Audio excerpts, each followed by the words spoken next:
out in Solomon's porch and with Solomon's porch for a long time. You guys feel like a church home to me, even though I've never gone to church here. So it's really great to be able to read poetry tonight.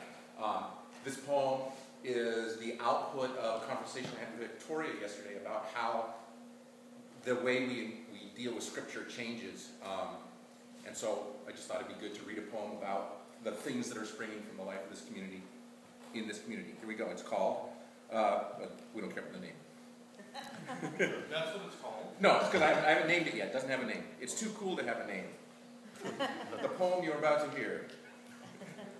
I'm thinking of the Bible as a trilogy, the strangest and greatest trilogy ever written. But this isn't a new, brilliant literary insight, dividing it neatly into three, beautiful packages. Volume 1 of this trilogy is the entire text of the Bible. And Volume 2 of this trilogy is the entire text of the Bible, and so is Volume 3. And the text doesn't change from volume to volume. If you want to find out what happens next, you have to change, become someone new.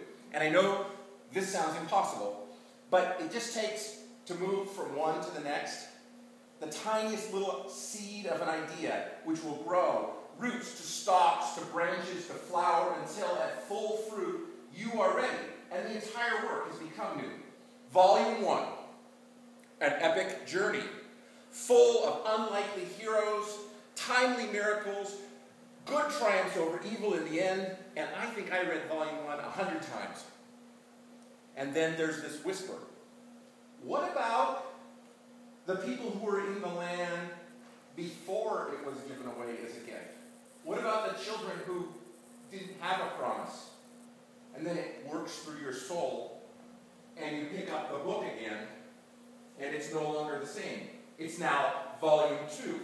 All the heroes have flaws. Evil everywhere, unchecked, and a final chapter of death and doom, written as if it were love and justice. Closing the book, after the last page, I threw this one down in disgust and swore I would never read it again. And then there's this wind, which I recognize suddenly as whispering, and it's saying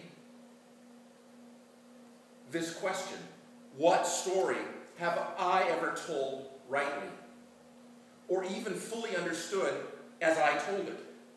And I begin to see the possibility, crazy, beloved people finally finding impossible redemption, leaving behind these utterances of awe and amazement, hoping it would make more sense to their children than it did to them. You know what? I might actually be looking forward to reading Volume 3.